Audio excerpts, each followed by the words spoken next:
And it's time now for a second edition today, you lucky people, of my interview series, Money Talks.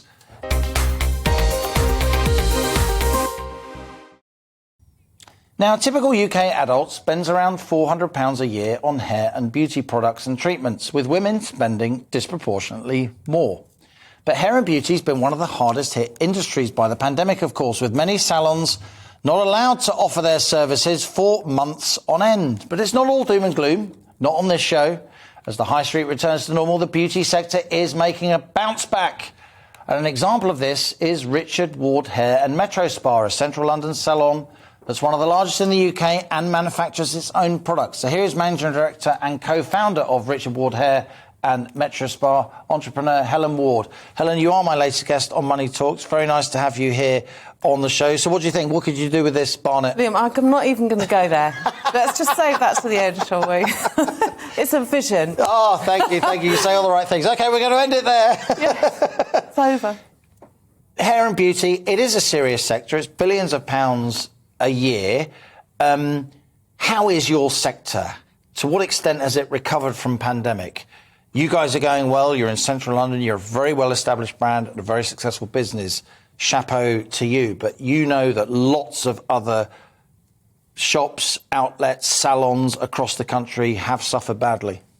They really have. And I think when we got locked down, we were the one thing that was talked about more than anything else. You know, you'd only turn on the news and you'd see not people like yourself, but, you know, roots and hair that has grown out. And people were desperate to come back in. The trouble is, they all came back in at the same time. And then, of course, so that, you know, that was very skewed for us. Everyone wanted to come in on the same day. And then, the way that we spread out our client base was all really mucked up. And then we were closed again. So we were closed in total for 8 months. And as a sector, during that time, we took a really bad hit because a lot of us still had to pay our rent. We still had all of our costs to pay.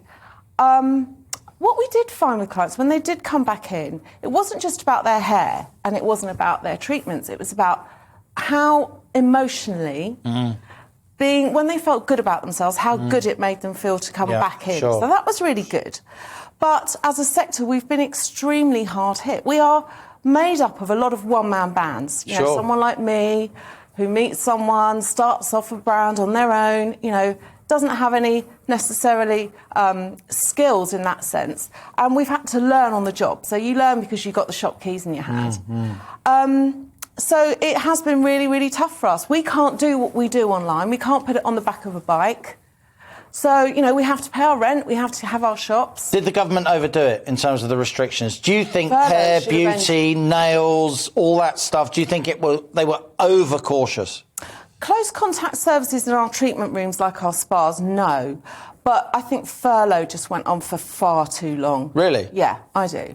I think we needed to come back to work. We needed to get back into the mindset, because what we've got now, we're 20% down on what we were pre-COVID as a sector. 20% down.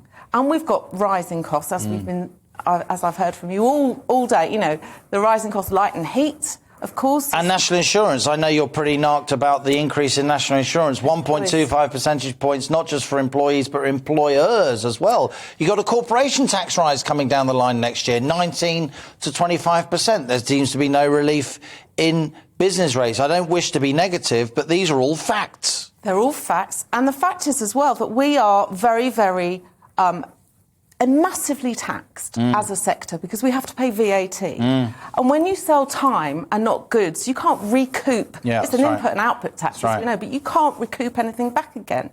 So all of these horrendous costs that we've faced, we've just seen closure after closure. You know, and it's really sad, because we're made up of independents and we keep the vibrancy of the high street alive.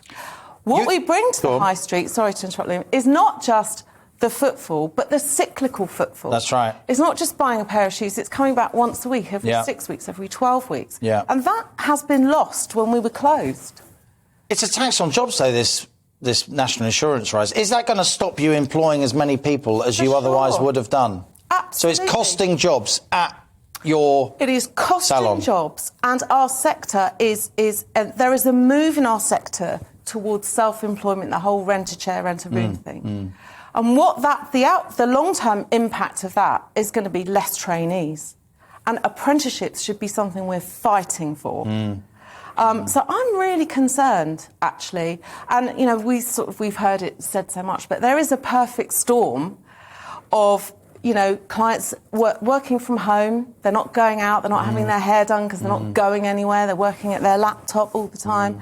You know, you put that together with light and heat costs going up, business rates relief, you know, we've got another sort of year of that, but when that goes back to 10 grand a month for us in Duke of York Square, that's a big expense. Yeah. You know, employing staff has never been so expensive.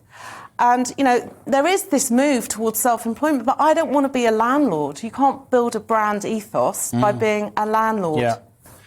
So you're a husband and wife team. Yes. You started up the business. How does that work? Don't you get sick of the old man at work? Yeah, of course you do. Do you wear the trousers? Yeah. 30 Of course years. you do. Of course I do. Do you know what? Richard deals with we have a brush brand which we sell in 40 countries, which is another story with all the Brexit. Don't even go there. But he sort of does that. So we split our roles, so we don't have to see each other that much. What's the one thing that Rishi Sunak could do now to help you and your business take on more people, build more wealth, spread prosperity? He could give us some VAT exemptions like he did for hospitality. Hospitality got so much. So they had 12.5% VAT rather than 20 for most of the pandemic, right? Yeah. And that's only just gone back in the last couple of days. 5% for most of it. And you didn't have any of that, did you? We had nothing, even though I campaigned tirelessly for it. And, you know, that's the biggest thing he could do. And this employer's NI, we knew he wasn't going to U-turn on that. But, you know, if he's not careful, he's going to make employing someone unattractive. And that's not a good look. Tough times, but you and your husband, you're well known in the business, you're very successful. We are in a difficult position now, but how would you encourage young people, and particularly young women, to go into business, to be their own boss? Yeah, I would say, you know, you have to have cojones of steel, you know? You really do. I'm not going to translate that. It's a daytime show. Don't translate it. It's a daytime show. Apologies to our Spanish viewers. Yeah, but you do. I mean, it's quite a difficult thing to do. If I was going to, would I do it again now at 54 years old? No. I did it when 30 years ago, 24 years old. You haven't really got anything to lose. But now it's a toughie. Well, Hellen Ward, you are Managing Director and co-founder of Richard Ward Hair and Metro Spa. Great to have you on Money Talks, and I'll be coming back for my hair consultation.